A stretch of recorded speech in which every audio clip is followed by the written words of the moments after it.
Sir, military courts के हवाले से हम डिबेट ये कर रहे थे कि आया मिलिट्री कोर्ट्स की ज़रूरत क्यों है? क्या वाकई जो मौजूदा निज़ाम है वो इतना बोगस हो चुका है कि हमें अल्टरनेटिव या पैरेलल कोई और निज़ाम मौजूद होना चाहिए हमारे लिए स्पीडी ट्रायल के लिए?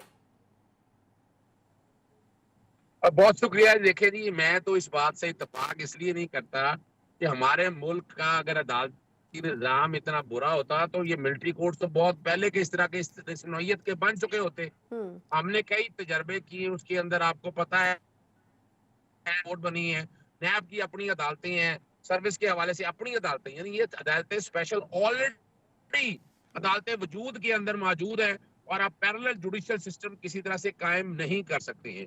तो मैं तो शायद इस बात से इत्तेफाक नहीं करता कि मिलिट्री कोर्ट्स की जरूरत है। मिलिट्री कोर्ट्स जो है ना, बेसिकली ये एक्सक्लूसिव एक खास मकसद के लिए बनाई गई है और वो मकसद ये है कि डेकोरम बरकरार रखना, हम्म। फोर्सेस में चेन ऑफ कमांड लेकिन और अजहर बाकी साहब, चीजों सर, को एक सामने गुजारिश है रखते वो हुए ये पूरी कि दुनिया के एक अंदर तो मिलिट्री कोर्ट्स आपने कहा कि पहले भी नहीं थी, मेरा ख्याल है कि 1950 से लेके ऑनवर्ड मिलिट्री कोर्ट्स मौजूद हैं, उनमें केसेस भी चलते रहे। खुद पाकिस्तान तहरीक इंसाफ की जो साबका हुकूमत थी उनके दौर में भी मिलिट्री कोर्ट्स में ट्रायल्स होते रहे, लेकिन उस वक्त इस हवाले से इतनी डिबेट नहीं की जा सकी सर जो अब हो रही है।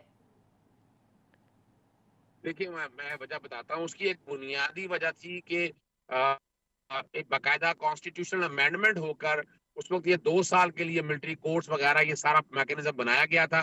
फिर उसको एक्सटेंड भी किया गया, ये रिकॉर्ड की बातें हैं। लेकिन उन केसेस के अंदर ऑफिशियल सीक्रेट एक्ट के हवाले से बात है और मुल्क की सालमियत के कॉन्टेक्स्ट में बातें, और वो डायरेक्टली और इनडायरेक्टली उसमें फौजी अफसरान इन्वॉल्व थे।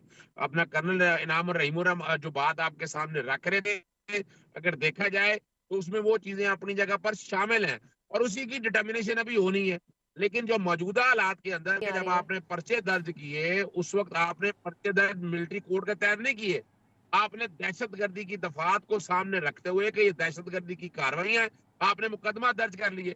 अब रिसेंट जो फैसला है कहा गया है, हाई कोर्ट के कॉन्टेक्स्ट में भी कई फैसले अब तक आ चुके हैं कि अभी उसकी इंक्वायरी और इन्वेस्टिगेशन हो और जब कोर्ट के सामने जाएगा, दहशतगर्दी कोर्ट के सामने जाएगा, तो अगर वहां ये जो है ना, ये एविडेंस इतनी आ गई है कि ये मिलिट्री कोर्ट में चलेगा मामला, तो फिर आप मिलिट्री कोर्ट में ले जा सकते हैं ये, अगर अगर वहां जाके हालात। लेकिन अभी इस स्टेज के ऊपर इंतजामी तौर पर आप फैसला कर लें कि आपने ये केसेस मिलिट्री कोर्ट में ले जाते हैं, मैं नहीं समझता। ये बेसिकली आइन के आर्टिकल 10 और 5 के खिलाफ वर्जी है और पूरी दुनिया में मजाक उड़ रहा है आपका इस हवाले से।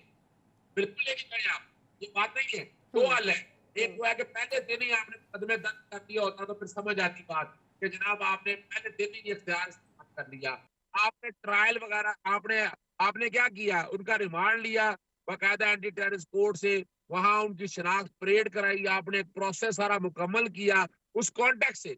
अब एक जुरिस्डिक्शन से निकाल के जब आप दूसरी जुरिस्डिक्शन में ले जाना चाहते हैं, तो वो फिर अब ये कोर्ट का काम है कि ये मामला अगर लेके भी जाना है तो ये कोर्ट, मुतलका कोर्ट में जाए, वहां एविडेंस रिकॉर्ड हो और वो चीजें कुछ सारी ऐसे सामने आ जाए तो जो ये सजेस्ट करती है कि इस मामले को मिलिट्री कोर्ट में लेके जाना है, तो फिर उसको मिलिट्री कोर्ट में फिर ले जाया जा सकता है।